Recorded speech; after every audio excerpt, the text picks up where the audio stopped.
تشکر. درود احترام خدمت شما، خدمت سفیر صاحب اندیشه، خدمت سفیر صاحب غالب و همچنان بیننده های محترم. به ادامه صحبت های سفیر صاحب اندیشه و همچنان سفیر صاحب غالب، من فقط میخواستم یک نکته را در مورد لابیگری طالبا اشاره کنم که من یک چند روز پیشترم نوشته بودم، گفتم خدا را شکر که هیبت الله چنان یک چهره واقعی از خود نشان داده که اما روی لایبیگرایش هم کسایی که در خارج هستند و هم کسایی که در داخل افغانستان هستند سیاه شده. یعنی بسیار به صورت واضح نشان داده که طالب کی است، ملا هیبت الله است. و در قسمت به رسمیت شناسی روسیه یک نقطه را فقط میخواستم اشاره کنم. درست است که یک بازی باخت است، اما یک سلسله نگرانی ها را ایجاد میکنه، چون یک فرصت جدید برای طالبا به وجود میاره، هم به خاطر تامین منابع مالیشان و همچنان به تحصیلات نظامیشان و همچنان تاثیرات منفی هزی در مبارزه با تروریسم و تعضیف تلاش های ضد تروریسم بین المللی، از جایی که روسیه یکی از کشورهای حزب شورای امنیت است و این واقعا قابل نگرانی هست. ما امیدوارستم که کشورهای دیگه یا خود روسیه زودتر متوجه ازی شود و همونطور که در 4 سال گذشته ما دنبال یک گفتگوی بین الافغانی هستیم و در یک چارچوبی که رهبریش خود مردم افغانستان داشته باشند و طرحی که برای عبور از این بحران نقشه‌اش کشیده میشه توسط مردم افغانستان باشه و در اون قسمت حمایت بیشتر داشته باشه تا بتانه همین اشتباهی که صورت گرفته همین جبران شود. در قسمت دیپلماتاش ما سوال کردین. من اول خب از تک تک کسایی که در 4 سال گذشته در حفظ از این پلتفرما ایستادن و در مبارزه با همین افراطگرایی و طالبی که ما تقریبا 30 سال از خطرش هم به دنیا هم به مردم افغانستان هشدار میدادیم و واقعا کار آسان نبوده. من فکر میکنم دیپلمات کسایی که تا حال حفظ کردن همین سفارتخانه را با آسانی نبوده و بسیار زحمت کشیدن در 4 سال گذشته و این زحماتشان قابل قدر است، مخصوصا نمایندگی های ما مثل ژنو، مثل نیویورک که تانستن یک اجماع یا حداقل یک دادخواهی کلانتر شکل بدن،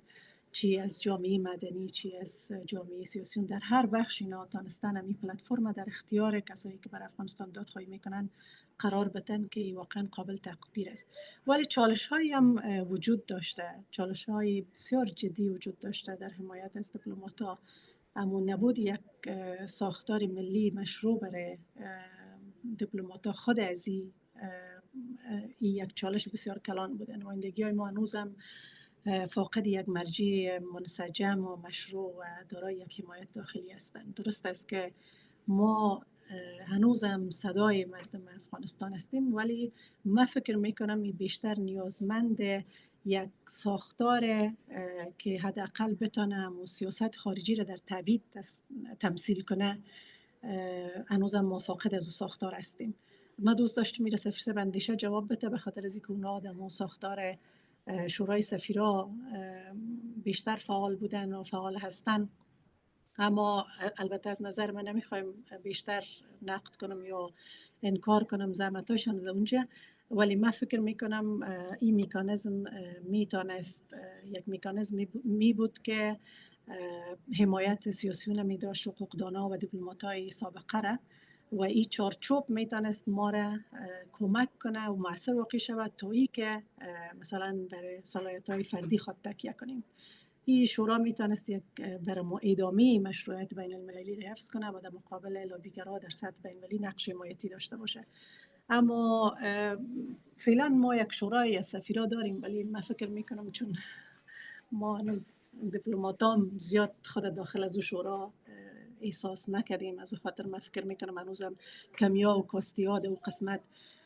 وجود داره و آرزو دارم سال که پیش رو است و قسمت توجه بیشتر شود هم در ساختار شورای سفیرا و هم دیگه او ساختار باید بسیار حمایت شود، حمایت از طرف دیاسپورا، از طرف رسانه ها، از طرف خود امی کسایی که دادخواهی میکنن تا این صدای دیپلمات‌ها رو بتونه در تمام پلتفرم های بین المللی شرکت میکنن تقویه کنه. در حالی که ما امروز مثلا در امو صلاحیت های دیپلماتیک و بر اساس قانون اساسی و طرز العمل هایی که از وزارت خارجه بود هنوز هم دیپلمات‌ها به کارشان ادامه میده. ولی همونطور که من بیشتر اشاره کردم ما هنوزم فاقد یک حمایت یا یک کارزار هستیم که بتونه صدای دیپلمات‌ها را بیشتر حمایت کنه. و شما خوبتر میفهمین که دیپلمات‌ها هم نیاز دارن به منابع مالی در نشست‌های بین‌المللی شرکت کنن. ولی 4 سال گذشته به مشکلات بسیار جدی تانستن تا حال ادامه بدن و این ادامه از این روند من فکر میکنم بیشتر نیازمند حمایت مردم است، حمایت رسانه ها است، حمایت کسایی که به خاطر یک افغانستانی که در اونجا حاکمیت قانون و عدالت اجتماعی حاکم شوه مبارزه میکنن و در همون قسمت اینا میتونن هم دیپلمات‌ها را و هم از این پلتفرما به خاطر دادخواهی خودشان استفاده کنن. ما اتفاقا 3-4 روز گذشته چند نشست داشتیم همراه نماینده‌های خاص چند کشور اروپایی برای افغانستان. بحث بیشتر ما سر ازی بود که شما سوال کردین که مثلا سیاسیون ما چی میکنن. به خاطر از اینکه 4 سال گذشته ما بیشتر تاکید بر این میکنیم که جامعه جهانی بیشتر مسئولیت‌های خود متوجه باشن، چون اینا سبب شده که طالب 4 سال ادامه پیدا کنه، هم از لحاظ منابع مالی که طالب حمایت کردن و هم از تعاملی که هیچ نوع شرط پیش شرط بر از اون نداشتن و اینا تعاملشان یک جانبه بوده بدون از اینکه طالبا حتی یک شرط از اینا رو بپذیرن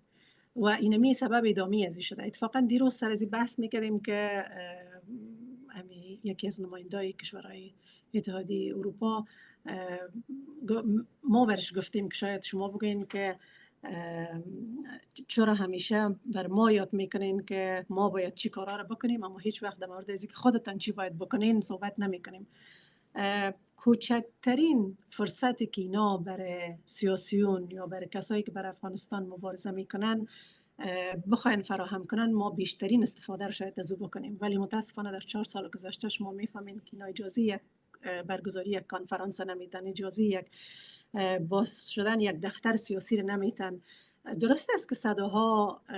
مثلا مختلف است و خوبی های دموکراسی همی است، ولی شما ببینید حوزه ضد طالب یک حوزه بسیار گسترده هست، چه کسایی که در داخل افغانستان هستند و چه کسایی که در بیرون از افغانستان هستند و اگر یک آدرس اختیار از یا قرار داشته باشه مطمئن باشین که تمام از این صداها از نام یک آدرس صدا بلند میکنن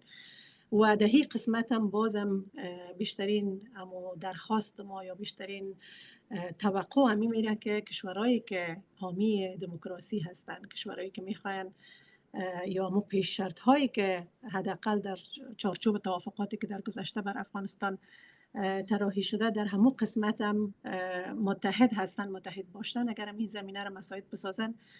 بعد از او باز ما میگیم که مثلا چی بکنن سیاسیون افغانستان، چی بکنن کسایی که برای افغانستان دادخواهی میکنن. من فکر میکنم هنوزم ما نیازمند یک حمایت جهانی هستیم برای اینکه بتونیم یک پلتفرم یا یک دفتر سیاسی یا یک جایی که همون اجماع را شکل بده. چون ما همیشه میگیم که منسجم شویم، اجماع داشته باشیم، ولی همون اجماع از کدام آدرس ما صدای ما را بلند کنیم. صداها زیاد است برای علیه طالبا، پلان و طرح و برنامه آنقدر زیاد است شما باور کنین در هر نشستی که میرین 3-4 تا نقشه راه برای عبور از این بحران تهیه شده و در 4 سال گذشته اون در من یادم است که پارسال یک نشست در ژنو بود تقریبا 22 نقشه راه برای عبور از این بحران نهادهای مختلف طراحی کرده بودن. پس تمام از اینا من فکر میکنم برای یک آدرس نیاز دارن و در او آدرس تا که ما به همون آدرس نداشته باشیم این پراگندگی وجود می داشته باشه و تا هو وقت من فکر میکنم مشوری هم دیگه تمام باید تلاش ما می باشه که بتانیم یک آدرس مشخص به خاطر از که برای افغانستانی که از این وضعیت فعلی عبور بکنه و ما را برای قانون اساسی برسانه نیازمند از آدرس هستیم.